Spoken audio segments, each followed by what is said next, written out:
Hello' everyone, কি খবৰ তোমালোকৰ? লাষ্ট ভিডিঅ'ত আমি পঢ়িছিলোঁ ডেঞ্চিটিৰ কথা, হয় নাই? ইণ্টেনচিভ এক্সটেনচিভ প্ৰপাৰ্টিৰ কথা পঢ়িছিলোঁ। তো এতিয়া এইটো ভিডিঅ'ত আমি পঢ়িম বাকীখিনি কথা, হয় নাই? এতিয়া এটা বস্তু চোৱা, তোমালোকে ছিষ্টেম প্লাছ চাৰাউণ্ডিংটো কি হ'ব? ইউনিভাৰ্চ হ'ব। তাৰপিছত ইয়াতে কি দিয়া আছে? Any gas can behave as an ideal gas. যিকোনো গেছ আইডিয়েল গেছ হিচাপে বিহেভ কৰিব পাৰে। কেতিয়া পাৰে? ভেৰি ল' প্ৰেছাৰ, প্ৰেছাৰটো যদি বহুত কম থাকে, ভেৰি ল' প্ৰেছাৰ আৰু ভেৰি হাই টেম্পাৰেচাৰ। প্ৰেছাৰটো যদি বহুত কম থাকে আৰু টেম্পাৰেচাৰটো যদি বহুত হাই থাকে, তেতিয়াহ'লে যিকোনো গেছ আইডিয়েল গেছ হিচাপে বিহেভ কৰিব পাৰে। সেই কথাটো মনত ৰাখিবা। নেক্সট তোমালোকে মনত ৰাখিবা property of exact differential. Exact ডিফাৰেঞ্চিয়েলৰ কাৰণে প্ৰপাৰ্টি কি হয়? ছাপ'জ এটা ধৰি লৈছোঁ Z is equal to F X comma Y. তো D Z is equal to কি হ'ব? D Z is equal to এইটো এটা ধৰিছে আৰু M D X N D Y বুলি। তাৰপিছত কি হ'ল? তাৰপিছত জেডটো যদি একজেক্ট ডিফাৰেঞ্চিয়েবল হয়, তেতিয়াহ'লে M delta M by delta Y at X is equal to delta N by delta X at Y at constant X আৰু এট কনষ্টেণ্ট ৱাই। এই কণ্ডিশ্যন যদি ছেটিছফাই হয়, তেতিয়াহ'লে কণ্ডিশ্যন ইজ একজেক্ট ডিফাৰেঞ্চিয়েল। গিভছ phase ৰুলৰ মতে P plus F is equal to C plus two. পিটো কি হৈ যায়? নাম্বাৰ অফ ফেজ, এফটো হয় ডিগ্ৰী অফ ফ্ৰীডম, আৰু এনটো হ'ব নাম্বাৰ অফ কম্পনেণ্ট। হ'ব? আৰু মই যে কৈছিলোঁ ফাৰেনহাইটৰ পৰা চেণ্টিগ্ৰেড কেনেকৈ কনভাৰ্ট কৰে, এইটো চাই লোৱা কেনেকৈ কৰে। ইয়াতে তোমালোকক মই দেখাই দিওঁ।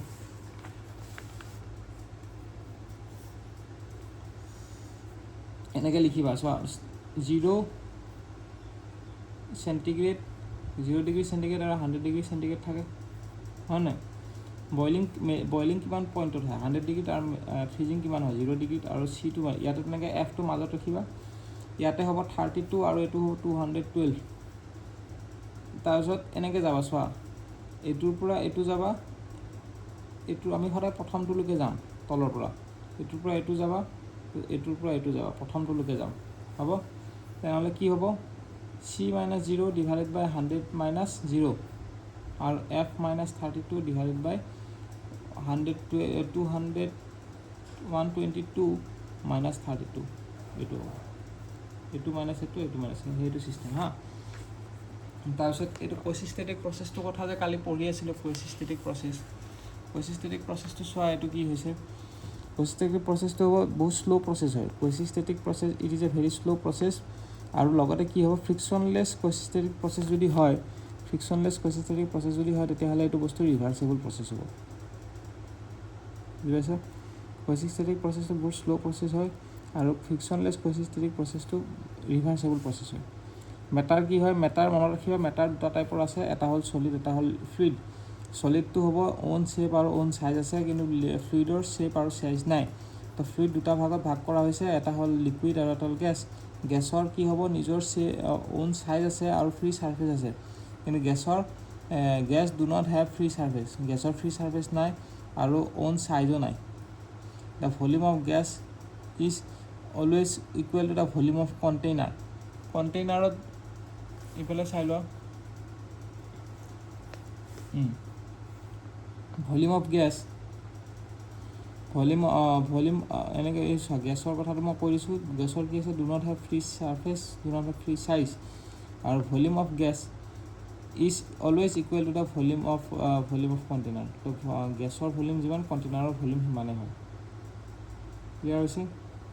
এতিয়া তোমালোকে চোৱা, P V ideal gas equation. Ideal gas ইকুৱেশ্যনটোত কি হয়? Ideal gas is equal to P V is equal to M R T. পিটো হ'ব তোমাৰ absolute pressure at absolute pressure at kilo pascal, এমটো হ'ব মাছ, টিটো হ'ব এবছলিউট টেম্পাৰেচাৰ এট কেলভিন, আৰু ভিটো হ'ব ভলিউম, আৰু আৰটো কি হ'ব? আৰটো হ'ব characteristics gas constant. Characteristics gas কনষ্টেণ্টটো ইউনিটটো কি হ'ব? Kilo joule per KG kelvin. Characteristics gas কেলভিনৰ ইউনিটটো হ'ব kilo joule per KG kelvin.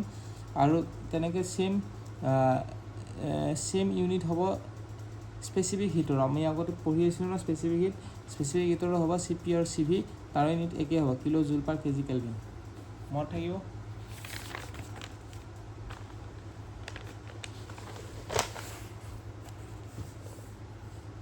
এতিয়া এটা বস্তু চাই লোৱা, ইয়াতে আমি কি পঢ়িছিলোঁ, ইয়াতে মই নোটবুকতে দেখাই দিছোঁ চোৱা। এইটো ইয়াতে তোমালোকক মই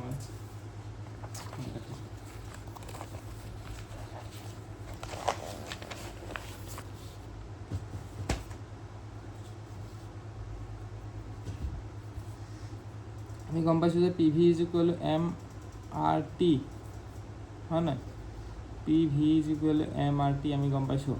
তো P V is equal to যদি এম আৰ টি হয় তো এমটো কি হ'ব, এমটো মাছ। এটা কথা মনত ৰাখিবা দেই, মই এটা কথা ক'ব পাহৰি গ'লোঁ যে কি ইয়াতে প্ৰেছাৰটো কেতিয়াবা তোমালোকৰ এবছলিউট প্ৰেছাৰ নিদি পেলাই গছ প্ৰেছাৰো দিব পাৰে হা, কেতিয়াবা কুৱেশ্যনত গছ প্ৰেছাৰ, তোমালোকে কিন্তু এবছলিউট প্ৰেছাৰলৈকে কনভাৰ্ট কৰিব লাগিব, বুজি পাইছা। যদি তোমালোকক গছ প্ৰেছাৰ দিয়া থাকে তোমালোকে কি কৰিব লাগিব, এবছলিউট প্ৰেছাৰলৈকে কনভাৰ্ট কৰিব লাগিব, সেই কথাটো মনত ৰাখিবা। তাৰপিছত নেক্সট তোমালোকে এমটোৰ ঠাইত এমৰ ঠাইত আমি number of moles into molecular mass আমি লিখিব পাৰোঁ, M is equal to N M. তো P V is equal to N M R T হ'ব। তাৰপিছত এন এমটো আমি এনেকৈ লিখিব পাৰোঁ, P V is equal N M R টিটো। এতিয়া এই বস্তুটো P V is equal N M R T যে লিখিলোঁ, সেই বস্তুটো এম আৰু আৰটো একেলগে লিখিব পাৰোঁ। লিখিলে কি হ'ব, P V is equal to N R bar T হ'ব দেই, মানে R bar is equal two আমাৰ কি হৈ গ'ল, এম আৰু আৰ হৈ গ'ল। আৰ ইজ ইকুৱেল টু আমাৰ কি হৈ গ'ল, আৰ বাৰ বাই এম হৈ গ'ল। তো এইটো ইকুৱেশ্যনো মনত ৰাখিবা। এতিয়া আৰ কি হয়, আৰটো কি হ'ব আমি পাইছিলোঁ ন, আৰটো হ'ব কেৰেক্টাৰিষ্টিক্স